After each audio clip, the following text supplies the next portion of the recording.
Hi guys, I'm Muhammad Jensen and today I have real pleasure in welcoming an extremely well-respected seven figures online entrepreneur and the product creator, James Schramko from Australia. James is the owner of superfastbusiness.com. Welcome James and thanks so much for agreeing to talk to me today. It's my pleasure. Thanks for having me. Yeah, James, before we get down to the nitty-gritty of today's session, perhaps you would like to um, tell a little bit about you and your business and how you got to where you are today. Sure. Well, I have a business called superfastbusiness.com, and it primarily specializes in internet business coaching, websites, and traffic. Now, that's a mature business because I've been working on that for about 7 or 8 years now, since 2005. The first few years, though, I was working in a job and I was starting up online as an affiliate to learn the ropes. And then I introduced information products, and then I started doing local business services and then coaching, and I've created the business that I have now after all of that. I see. So, okay. James, what are the mistakes you have done in the past when you first start out your first IM journey? I took too long to get information. I was trying to learn it by myself for free, and I didn't invest in the right courses. Secondly, I tried to learn how to build a website, and I think that's a mistake when you can easily have someone else build it for you very I see. quickly.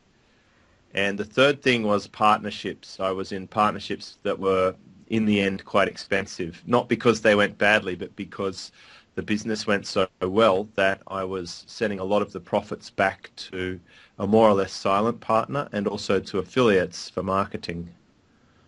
I see. Anything else you have done the worst mistake you have done in the past? Well, the most expensive mistake is taking on a partner. That was at least $500,000 in fees to do that. But, Wow. I've made plenty of other mistakes. Everyone's left their pay-per-click campaign run overnight by mistake, and or had links going to dead pages unbeknowingly that were not generating any income, and all sorts of, letting domains expire. I've probably done everything that you could possibly do as a mistake. Okay, well, excellent. James, how do you, well, this is, the common question actually, is how do you build your mailing list sort of in the sense of James Cramco way? Well, I call this Own the Race course. So I have a free course that I give away that used to be a paid course. And the whole concept is starting an authority news blog and putting good content on there that is both timely and also evergreen. And people come to the site, they like the information, and they end up joining the subscription list. Now, I'm able to add roughly 900 people a month to my email list doing that, and I don't have to force it. They're just people who want to hear from me. There's no fire sale, there's no pressure, there's no affiliate push, there's no product launch urgency. It's just an ongoing thing, so it lasts forever and ever. I see. Okay, James, as the reputable and experienced product creator and an online entrepreneur, what makes a successful product launch formula? How do you structure it from the first to the end? I think the underlying feature is you have to have a good product. That's a given.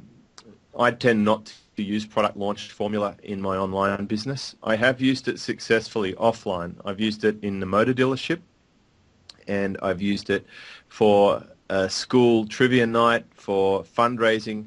It works really well in a market where people are not oversaturated with the concept of a product launch. I think online, in the internet marketing space, it's very cliched now, and it's worn out. It's, oh, here's my first video, second video, third video, and then all the, oh, my server blew up, woe is me, oh, we closed yesterday, but it's the last chance. I think people are over that, so I would caution people about building their business using that strategy any more than a few times. Is going to be risky if the market is in that space. But outside the space, it works well. Have a good product.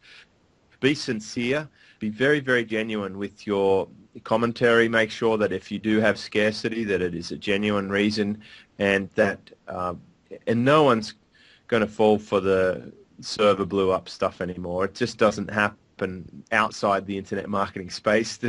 I'm running a campaign at the moment for someone else that gets 80 opt-ins an hour, and we haven't blown up that server yet. So I think a lot of people are pushing the limits there on what people could reasonably believe or not. I see. So when it comes to online product launch, how do you do it properly let's put it in James Schramko way product launch formula online? In my case, I just release products. I don't do launches. The closest I come to a launch is when I have a live event, and I will tell people about it whenever I email them, which is several times a week. And the people who are right for that product will be attracted to it because they'll know about it, but I'm not using scarcity or force. The deadline is that the event will run. It's a live event, so they either come or they don't come. So it's got elements of a product launch, but I'm not making a big deal out of it. I'm not forcing and pushing. I'm just making sure that people are aware of it. So I prefer the release method, which is signaling that something is coming, telling them that it's almost here, telling them that it is here, and making a part of my ongoing product push, because it's then on my products page and people will find about it for a long time. And generally my products are evergreen, except for the odd launch of a live event. So you are suggesting that the people should do internal launch first. I'm just suggesting that my circumstance is probably very different to most other marketers because I don't use joint ventures, I don't use affiliates, I don't use product launches, I have very little paid traffic anymore. My business is built upon my own consistent, constant content creation and distribution, and it's very strong, and I have a strong audience now who are raving fans. And I do that through strategic content placement, and I also am quite positive with podcasting and broadcasting through the iTunes channel. I see. Well, I'll get back to that because it sounds interesting to me, your content strategy and something like that. Okay, James, what makes you unique from other online entrepreneurs in terms of branding and philosophy?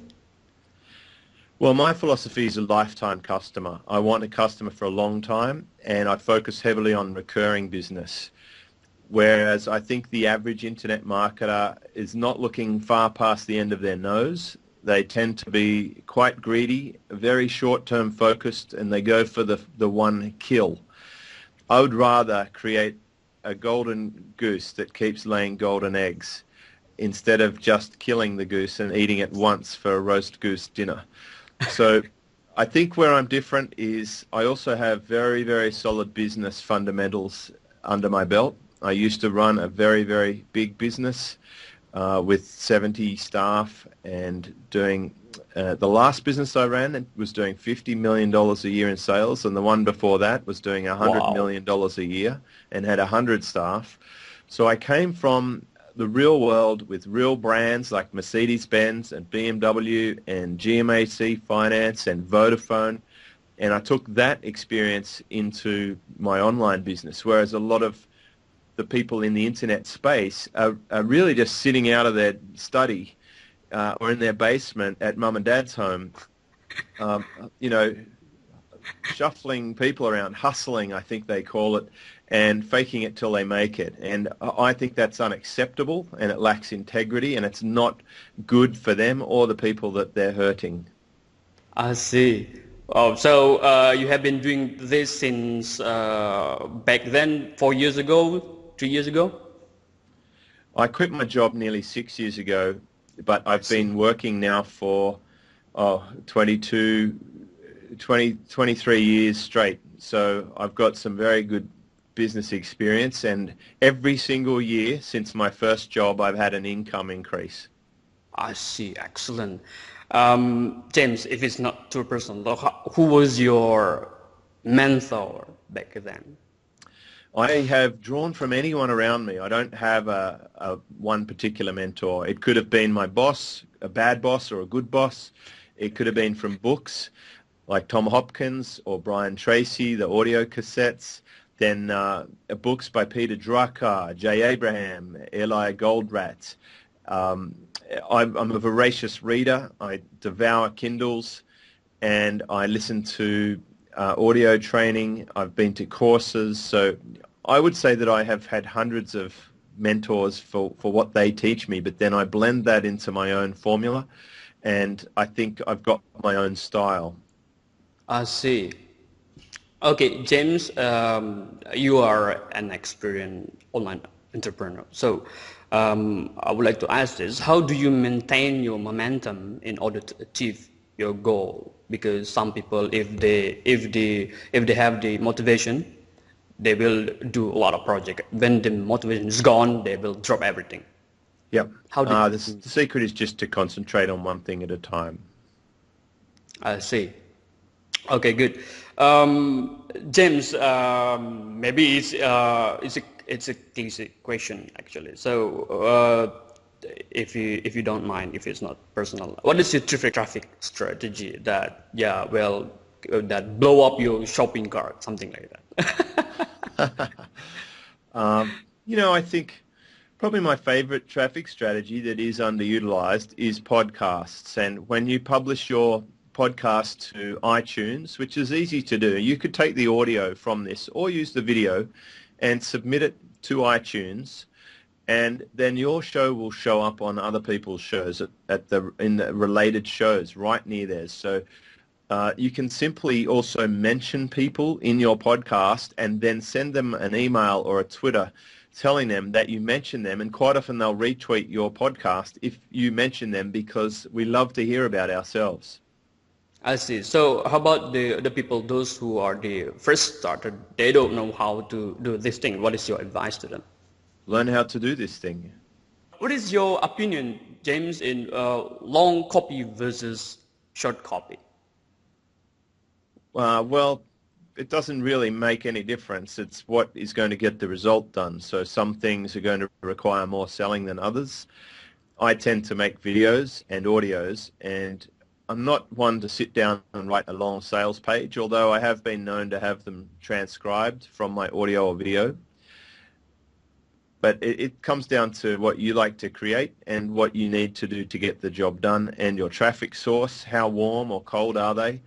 Most people coming to my sales page, like fastwebformula.com, are pretty warm. They will have heard about it from somewhere else. Like perhaps they're watching this, they like me, they go to my site, they already believe that they trust me a little more because of the things that I'm saying. They go to my site, they'll see a video and some sales copy and some videos and testimonials and stuff. So work out what you think would be the best way to start, and then run a split test. I use split URL testing, so I'll send them to two different versions of the page, and one will be long, one will be short. That'd be a nice test to start. One might have video, one might be text. So at the moment I'm doing a live event, and I'm sending half my traffic to a video with an order button and the other half to a longer sales page with a video and a button, and I'm going to see which one makes more sales. I see. So based on your past experience, which one converts better? I find that a video with some text but not too much works quite well. I see. Okay, James. Since you come from offline world and you have an experience dealing with the corporate world, so how do you protect your PayPal account from being frozen, because you have done a massive launch many times? Well, I don't do massive launches many times. I'm very consistent. I put more than $1 million a year through PayPal, but there are some things that you can do. I have had them query my account when I opened a new account, and I put, I think, $20,000 in it in the first few days, and they wanted to know the nature of my business. I would suggest a few things. Firstly, don't tell them that you're an information marketer, because they might not like that. Tell them you are a publisher, because publishing is a more acceptable mainstream term. Secondly, have several accounts. You can have one in a business entity, but also in your own personal entity, because if you get held up, you'll want to be able to split the funds. So I actually have 3 accounts. I And see. the next thing is to get a merchant facility anyway, so that you can split the payments. I take money from people's credit cards directly via a merchant account. I actually have 2 merchant accounts, 3 PayPal accounts, so I can move the money. The biggest problem you're going to have, if you can't receive money or get the money out, it can really hurt your business. So you should never be single source dependent. You should always have a backup. Always, always have a backup for every single part of your business. If my computer that we're talking on now dies, then I will go to the next room and use the other computer. I I actually see. have 3 computers here, an iPhone and an iPad, so I will be able to get online. If my internet provision dies, then I can use my 3G network. If the 3G network dies, then I'll use my other network that I have on a different plan. All right? I'm in business to be in business for a long time, so always have backup. And tell them if you're going to put through a lot of money quickly. I see. So you put up an LCC first, then you set up account to that. Yeah, well, I'm Is not sure what that? they call them in other countries, but in Australia, you're not allowed to trade as a trust with PayPal. So you will need to have a business account because they don't like you using personal accounts for business transactions. I And see. set it up and get history. Start off small, build up the tolerance. So every single day my account is seeing thousands of dollars come into it in PayPal, and they haven't queried that account since the first time I opened it, and I have an extremely solid history. And also, of course, avoid refunds and chargebacks and disputes.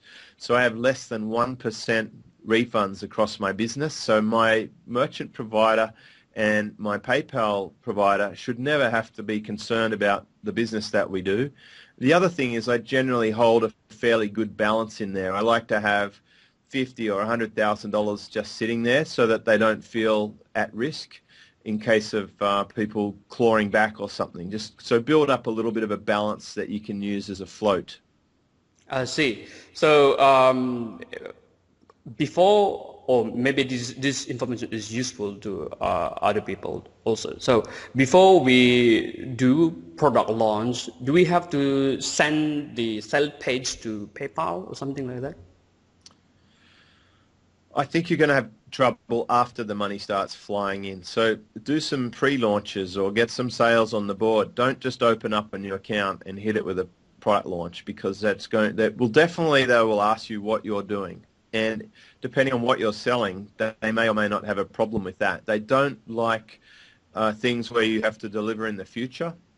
They don't like info products so much, and they're not that keen on things where you have big guarantees, risk reversal, where people could get all their money back. So, as I said, it's probably better to be a publisher of products and find a category that's less offensive to them. If you're doing business services, you might be a consultant, and that's okay. So think about it when you're naming the products that are going into that cart, because they'll be looking at that. I see. Excellent. Okay, James, this is a common problem to all people. How do you handle procrastination the James Schramko way? It's not really a problem for me. I wake up knowing what I want to do and I just get to it. I have checklists. I have a whiteboard and I write down 3 or 4 things that I'd like to get through to accomplish the one thing that I'm focused on. So I'll break it into steps.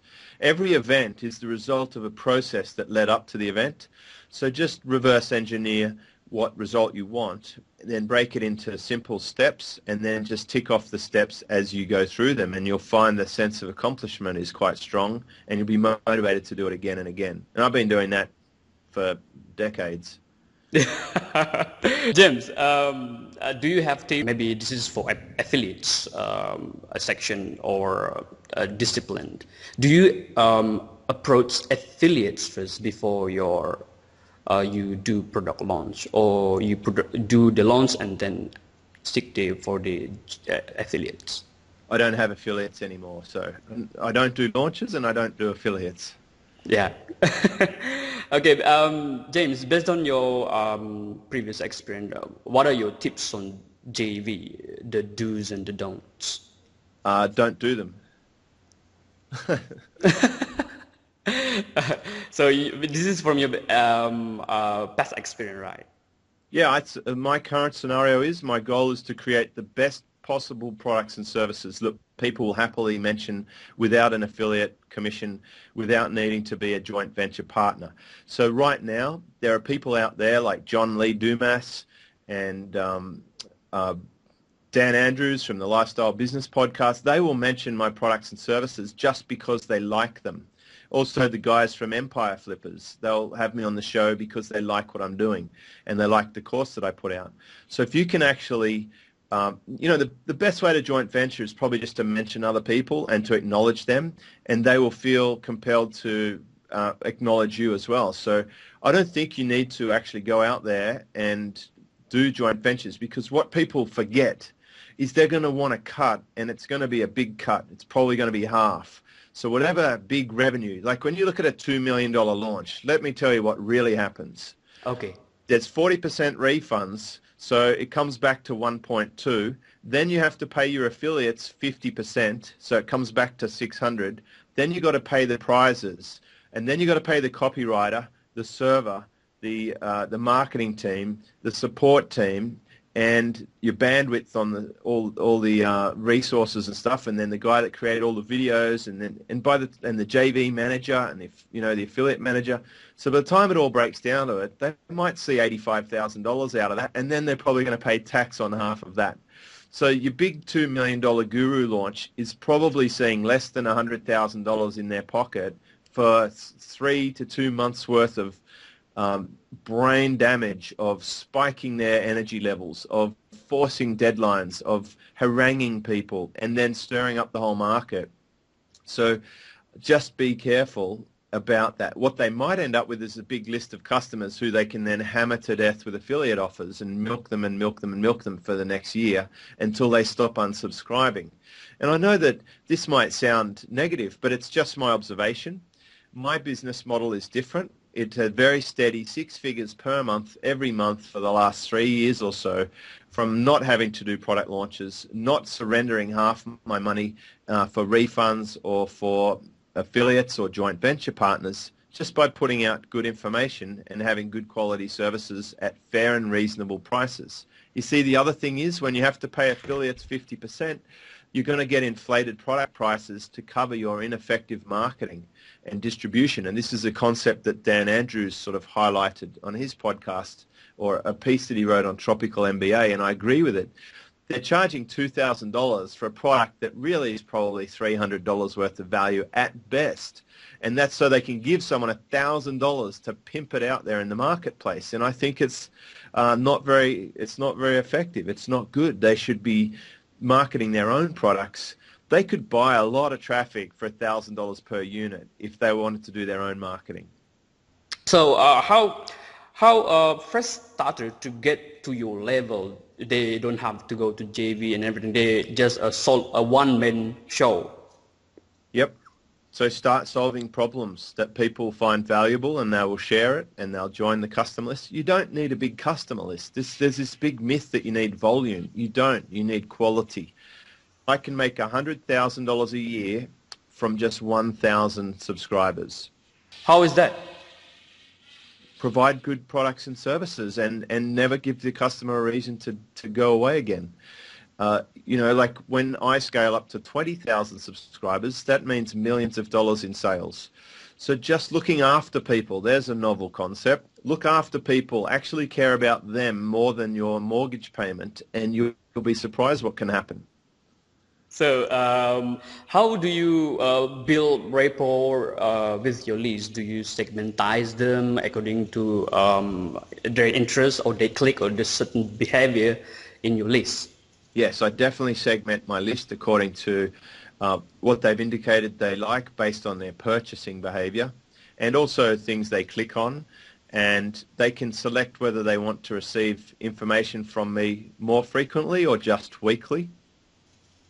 I see. Do you always send them freebies, or what the rotation of your email sequence? It's every email has something free for them, and most emails pitch something. I see. It's called James, give and take. I give and then I ask, or I point them to the most relevant solution. I see. So before you do that, do you have you use what type of survey? My help desk. James, what is your secret strategy in selling physical product?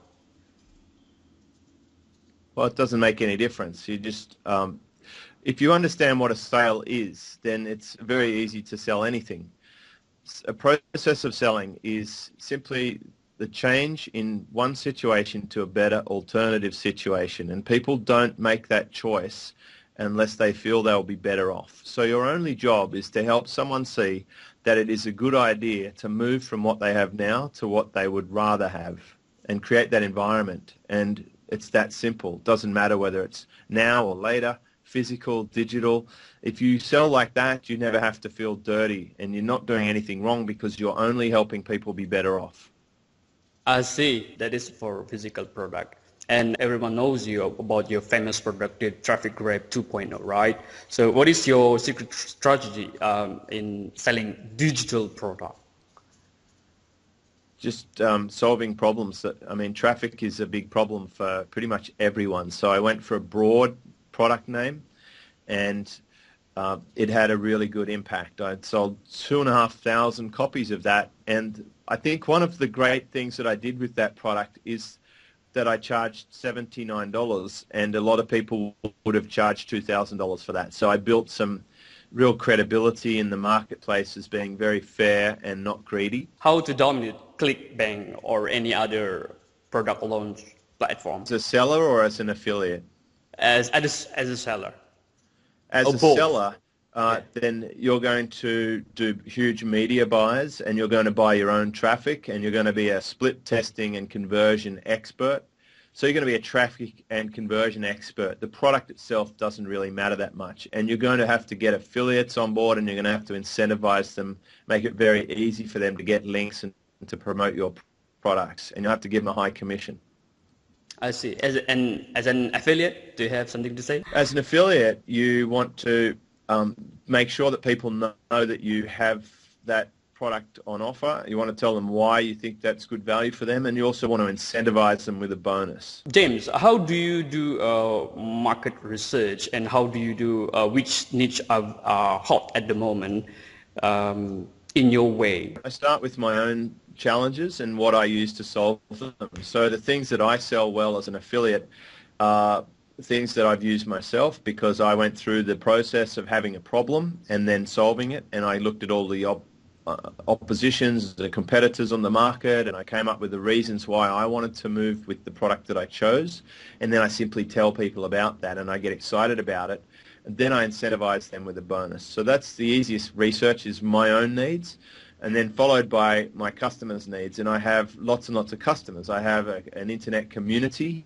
called Fast Web Formula, and they ask questions every single day. So I can simply scan my own community and see what challenges people have, and then I can make products that address that. So that when I have a live event, it's covering the hot topics. And I know that for me, the internet business space is a hot market because I'm specialized in it. There's a never-ending supply of customers. They have commercial intent. They have high upsides when they implement my information. So I would rather be talking about business than bird cages or something else. You know, I don't want to know about other markets, dog training or whatever. I'm passionate about the business market. Jim, what is your back-end strategy that no one else knows and you use in your business, something like that? Well, if I said what it was, then everyone would know. Okay, never mind. No, it's not such a secret. I think just be yourself and stop trying to pretend, and step back and think about the whole point of what you're doing. Is what you're doing something that you would be proud to tell your kids or your parents? in a few years from now, or are you just doing some dirty, cheap little grubby tactic like these MLM spammy things? I mean, there's no foundation for that stuff. It just pisses people off. It's not going to be around in a year from now, so you've got to stop being so greedy. James, if it's not too personal, let's put it this as a case study. So, the front end, what will you do in front end to get leads, something like that? And could you please break down? Well, create an authority blog and solve problems on that. Get people aware of it with podcasting and commenting in forums and on blog posts and participating at live events and becoming an expert. Being asked to speak is good positioning.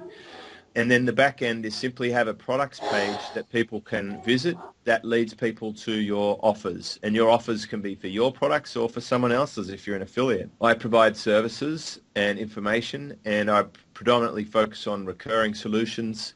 And for the services, I have a team that supplies that in my own business.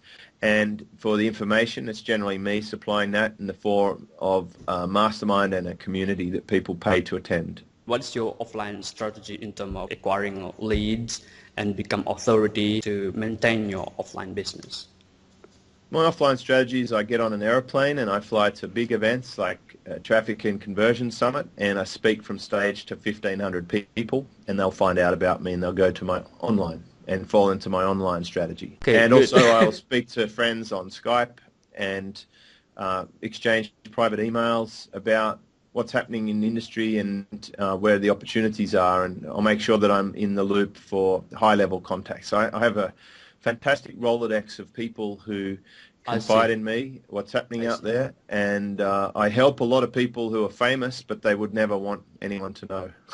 James, what's your favorite business model at the moment that pulls millions of dollars to your bank? Well, all the ones I have are my favorite. That's why I have them. If I don't love them, I let them go. Yeah.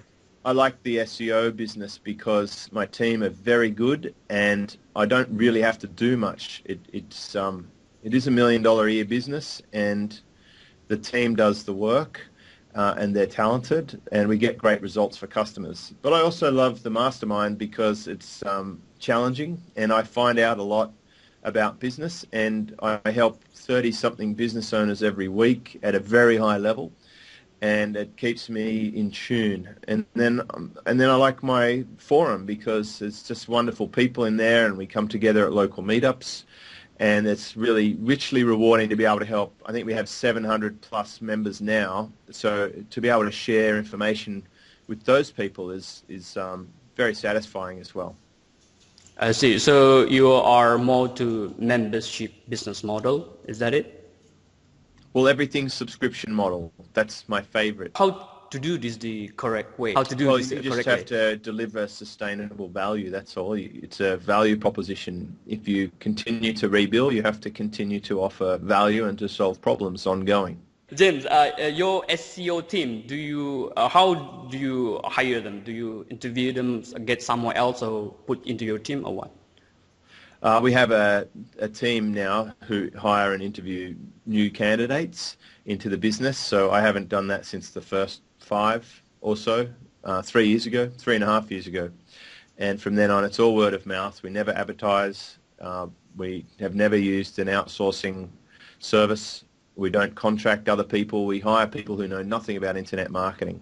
What are your strategy when it comes to client retention? Look after people. Then after that? Well, there's nothing more required. If you look after someone, they're not going to leave. This is where the content strategy comes into picture. Is that it? Well, the content strategy works well for prospects and existing customers. You can tell people who are already paying for your services exactly what you are doing for them. So, I've heard this idea that people say use a credit card because the customer will probably not notice it on their statement, and they'll go for a long time before they ever cancel something. And I think that's rubbish.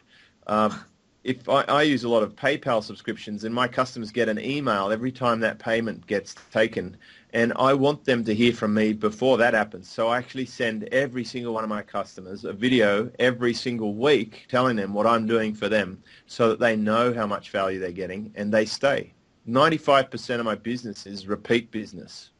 I see. And I think the average marketer is obsessed with getting 95% of their business's new customers every month, and then the customer is a one-time sale, or they don't last long because they're abandoned, and then they move on to the next one. It seems that a memberships a business model is very lucrative, right? It's lucrative, but it's also a little bit more of an investment in delivering value and turning up. It's like having a child. If you want to have a forum, then you have to be there every day forever. That's it. I've been doing it for 5 years in a row now. I log into my forum every single day. I've racked up probably 20,000 posts in the last 5 years. So you have to be committed to do that and disciplined, and you might also have to know what you're talking about. So it's definitely not for everyone. How do you build your celebrity authority aura, well, from your first day in this industry? Always make good products and get yourself as a guest on other people's shows. How do you present yourself and get picked up by the guru? Not everyone can do that. Yeah, probably not everyone can. People ask me generally because they know my products and they think their products are good and they trust me and they would like their community to get the same information. So it starts with a good product. And a good product is come from diligent research, right? Yeah, and the second step is you've got to turn up. You're not going to be able to jockey your way to success sitting at home behind your computer all the time. You've got to go out into the real world. So, I mean, I've filled my passport with stamps. I've been around the world 3 or 4 times. I've been to London and Dubai and New Zealand and Central America and the USA and Canada, Dublin. I mean, I've just been everywhere and establishing myself in different markets, turning up to events, networking with people. You've got to get out from behind a computer if you want to build authority, is my advice. Do you have a specific time to launch a product? Because you are based in Australia and you are targeting US or Europe, something like that. Do you have a specific time to launch a product? No, I disregard times for everything. I publish things when they're ready, whatever date that is. I pay no attention to the calendar. I don't care about the time of the day of the week. You're not going to get enough test data to have any reasonable conclusion on that. A good book on that subject is Dan Zarella's Hierarchy of Contagiousness or something. But aside from that, no, I just publish when I'm ready. I see. I mean, I have customers in every market, so you can get too tricky, I think. I've got customers in Australia and the UK and the USA, so there's very few times that work for all 3 of those markets. Tim, have you suffered from information overload in your first day in this industry? Yeah, I got to the point where I was sick of all the crap coming into my inbox, so I just turned off all the subscriptions, and I have felt much better ever since. How do you solve them? It's like dieting, you know, if you're fat, then you stop eating and you start exercising. So if my inbox was too fat, I stopped subscribing to these inbox attacks. See, your inbox is a to-do list that other people get to add things to, and I stopped giving them permission to add emails to my inbox. So I don't subscribe to any gurus, not one. And I focus more on creating content because I know what to do. I don't need to find out the new secret or the next greatest thing. I need to actually create the stuff that's already inside me, and that is from my own business where I'm getting great results and people are interested in that. So I reached the limit probably 3 years ago, and I just stop taking in stuff and I start creating and putting more stuff out there. James, in your experience, what are the factors that lead to the first newbies' failure in this industry? What are the factors that leads to their failure? They never get off the treadmill of getting new, bright, shiny objects. The fundamentals have been in place well before the internet. Make a good offer, drive traffic to it, convert it, and then repeatedly sell to the same customer base. That's all you need to know. You can unsubscribe from all the emails now. You don't need to know much more than that. Maybe this information is useful to the fresh starter. So what is your advice if they want to venture into the podcast thing? How to do it properly like you did? You don't need much. You just need a good quality microphone, a good content, and a plugin called Blueberry, which has instructions on how to add your iTunes account. You just need some artwork, which will be 1400 by 1400 for the show, and you submit it, and from then on you just record your audio, convert it into MP3, load it up to somewhere like Amazon S3, and put that link in your Blueberry plugin right near the post, and publish, and it will go up to iTunes automatically. That's pretty much it. James, have you done a crowdfunding thing before? No, I don't need funding. I don't have investors. I have no debt. I'm a cash flow positive business with cash reserves, so I don't require funds. In your business, you talked just now about the long-term strategy. Could you please break it down to be last in this industry? Make sure that it's something that that would pass the test of telling your kids about in 10 years from now. Are you proud of it? And is it something that's sustainable? And have backups for everything so that you can stick around. Most people become too dependent on one particular strategy or one particular tactic.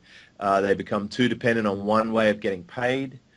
They become dependent on having too few customers. They become dependent on one server, one traffic source. You name it. But one is a very dangerous number. I think Dan Kennedy said that. You want to have multiple. Probably two things would be a good starting point, like a catamaran, because if one hull sinks, the other one will still get you to shore. James, do you write your copy yourself, or you hire from somewhere else? I don't hire anyone. I just do my own stuff. Who is your favorite copywriter? Joe Sugarman. Joe Sugarman, just one? Well, I've read and studied, and I'm friends with several, like John Carlton. I see, yeah. Gary Halbert, Gary Bensavinga,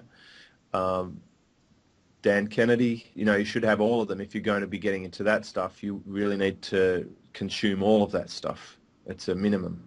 James, if it's not too personal, do you have one or two or three tips from your inner circle to be shared in this session to be a successful online entrepreneur? One is focus on just one thing. That will get you out of trouble. And look for a recurring element in your offer. So I mean subscription. Because you can have services subscriptions. You can even sell someone else's affiliate offer that's got a recurring component. But look for recurring. Look for higher price. It's exactly the same effort to sell something that's high price than it is to sell something low price. Except that you don't get all the crazy maniac low price customers who are going to just beat you to death for service. Another thing is to set up two of everything so that you have got redundancy and you can afford to have some mistakes and still survive. Before we end this session, do you have profound advice to those newbies out there who would like to venture in this industry?